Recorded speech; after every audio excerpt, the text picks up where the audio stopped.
एक गांव में 3 लड़के रहते थे, राम, श्याम और राजू। तीनों के पिता बहुत अमीर थे। तीनों का बचपन बहुत अच्छी तरह से गुजरा था। उनके माता पिता कभी भी उनकी कोई भी मांग को अनदेखा नहीं करते थे। राम के पिता सरपंच थे, श्याम के पिता एक कारोबारी थे और राजू के पिता एक किसान जमींदार थे। छोटी सी उम्र से ही उन सबको लाड प्यार ने ऐसा बना दिया था, न तो उनको मेहनत का पता था और न ही समय की परवाह थी।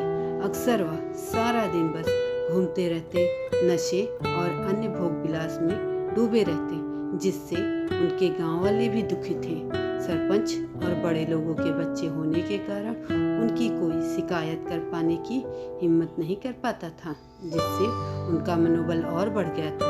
एक दिन ये उनके गांव में बहुत तेज बारिश हुई, जिससे सब लोगों को नुकसान हुआ, जिसमें इनके तीनों के पिता भी थे। लेकिन इतना कुछ होने के बाद भी उनके बेटों का वही हाल था। वे बस घूमते रहते, नशा करते, भोग विलास करते रहते थे। माँ बाप काफी चिंतित रहा करते थे। ये तीनों भले ही कितने गंदे थे, लेकिन इन तीनों के अंदर एक खास बात थी जिसकी पहचान किसी को नहीं थी और उनको खुद को भी पता नहीं था।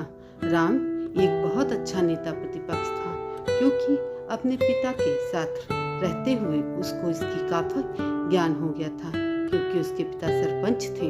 श्याम भी इस तरह से बिजनेस की समझ रखता था, क्योंकि उसके पिता एक कारोबारी थे, और राजू खेती का काम जानता था, क्योंकि उसके पिता जमींदार थे।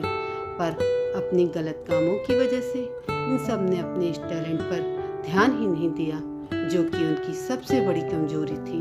इस तरह से इन बदमाशियों को देखकर इनके पिताओं ने इन्हें सीख देने की सोची। तीनों के पिताओं ने आपस में बात करी और एक हल निकाला। तीनों के पिताओं ने अपना अपना काम अपने बेटों के सौंप दिया, जिससे उनको समय का कद्र का पता चल सके।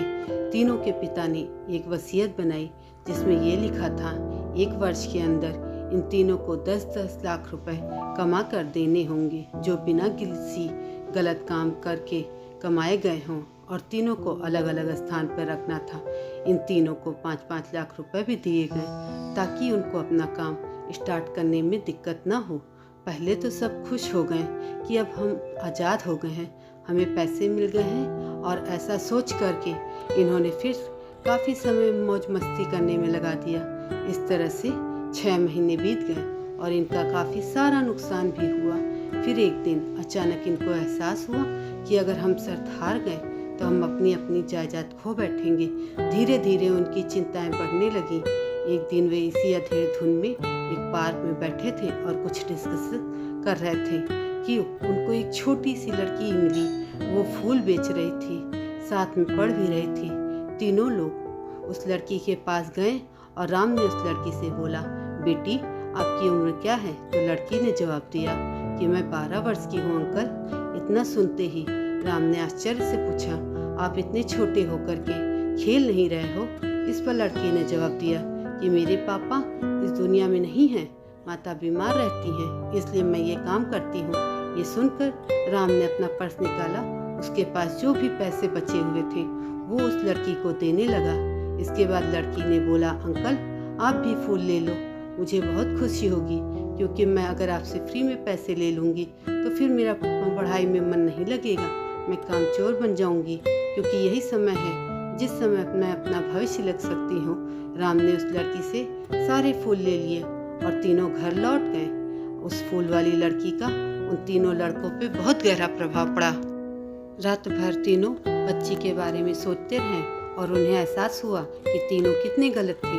तीनों ही दोस्तों को एहसास हुआ कि आज भी उनके पास 6 महीने का समय है अपने पिता को दिए गए काम को पूरा करने का और भविष्य बनाने का। इसी दौरान सबने सोचा कि अगर बचे हुए समय का सही उपयोग करें तो अभी भी बहुत कुछ किया जा सकता है। इस तरह बाकी दोस्तों ने भी सोचा और दूसरे शहर में आकर काम तलाशने लगे।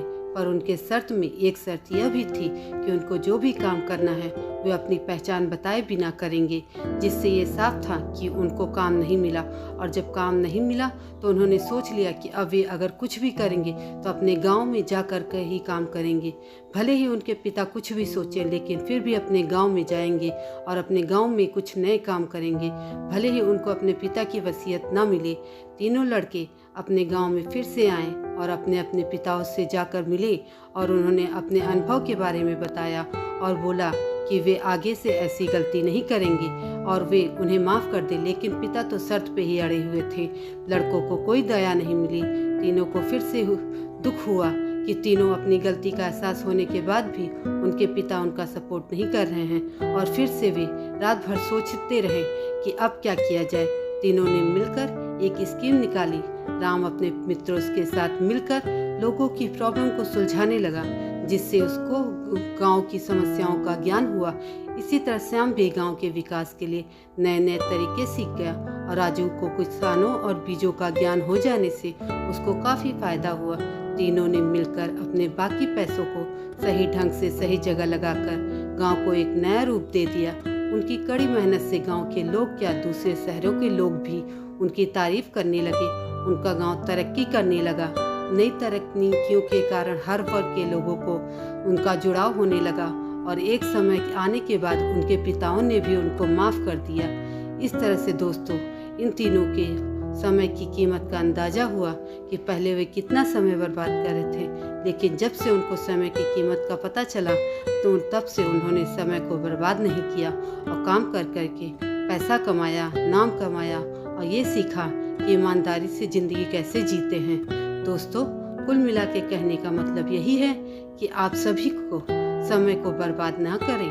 अगर ये समय आपके हाथ से निकल गया तो कुछ नहीं कर सकते। और हाँ, समय के पास इतना समय नहीं कि वो आपको दोबारा समय दे। समय बर्बाद करने के हजारों तरीके हैं दोस्तों, लेकिन आप ऐसा कोई तरीका चुनिए जो आपकी ज़िंदगी बदल दे, समाज की ज़िंदगी बदल दे और आपका भविष्य उज्जवल कर दे। धन्यवाद दोस्तों। अगर ये कहानी आपको पसंद आई हो तो लाइक, शेयर और सब्सक्राइब जरूर करें।